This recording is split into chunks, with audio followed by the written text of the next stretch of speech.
એ મોઢામાં કામ નાખે.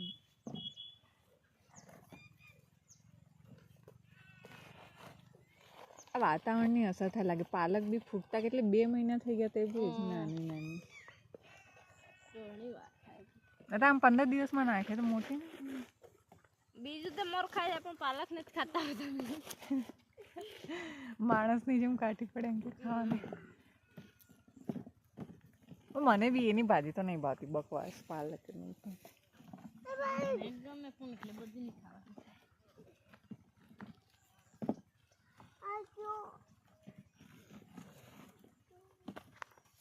બોરે ભાગી જાય. શું બનાવવાનું હમણાં?